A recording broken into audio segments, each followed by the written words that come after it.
Okay hi everyone. सो आज हम HCV का क्वेश्चन नंबर 35 डिस्कस करेंगे। So this question says a hollow metallic sphere of radius 20 centimeter surrounds a concentric metallic sphere of a radius 5 centimeter. The space between the two spheres is filled with a non-metallic material.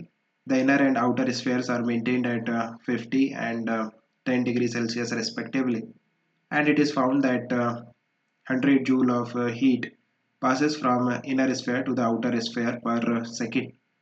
Find the thermal conductivity of the material between the spheres. Okay. So अब देखो इस question में हमारे पास दो concentric hollow metallic spheres हैं। Concentric means centre same होगा। जो अंदर वाला स्फीयर है उसकी रेडियस लेट्स से R1, उसकी वैल्यू है 5 सेंटीमीटर, और जो बाहर वाला स्फीयर है उसकी रेडियस लेट्स से R2, उसकी वैल्यू आपको 20 सेंटीमीटर दे रखी है।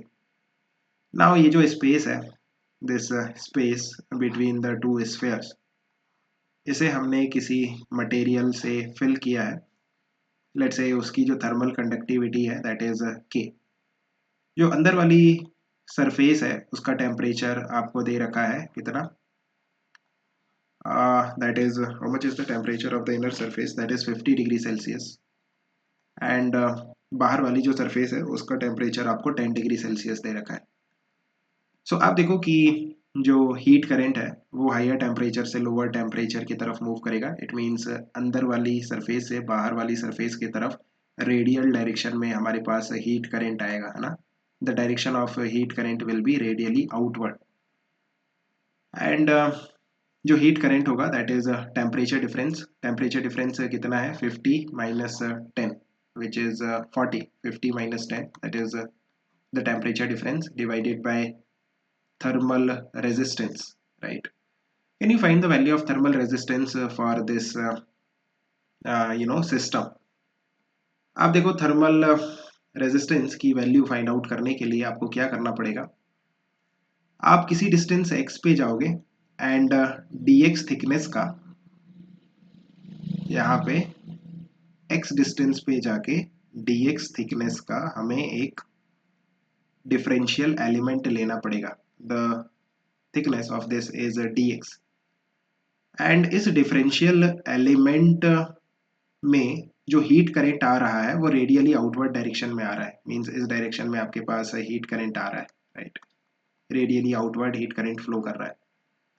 सो इस डिफरेंशियल एलिमेंट के लिए जो डिफरेंशियल थर्मल रेजिस्टेंस होगा dr, उसकी वैल्यू होगी, what is the length, length is dx divided by what is the cross sectional area जिससे हीट करंट फ्लो करेगा, that is what is the cross sectional area, mean surface area, है ना। कितना होगा, 4 पाई r square, 4 pi the radius is x, so x square, ये cross sectional area हो गया, into thermal conductivity which is k। So this is dr which is differential thermal resistance.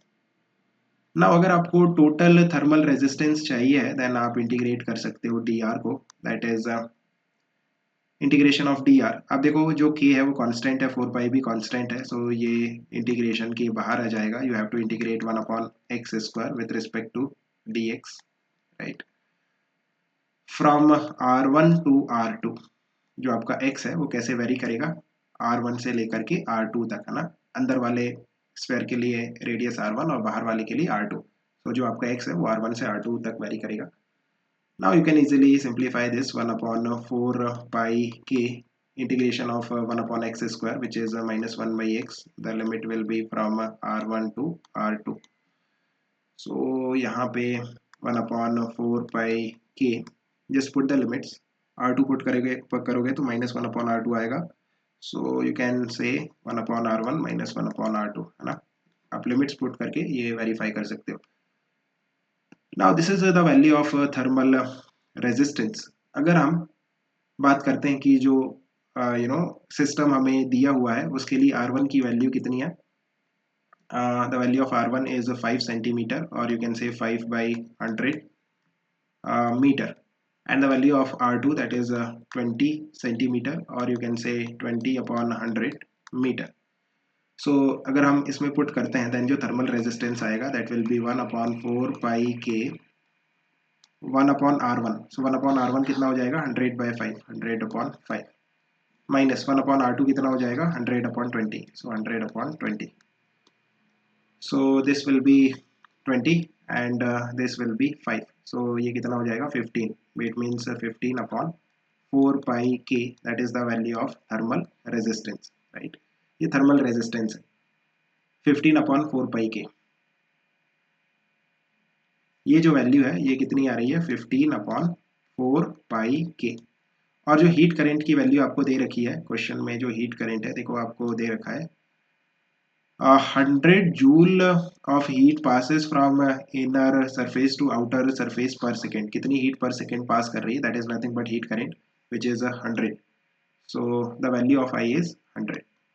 Now you can just put the values 100, that is equal to 50 minus 10 which is 40 divided by 15, और ये जो 4 pi के है ये ऊपर multiply में हो जाएगा 4 पाई के। From here you have to find the value of K, that will be 1500 divided by 160 pi. If you solve it, it will be almost 3, right?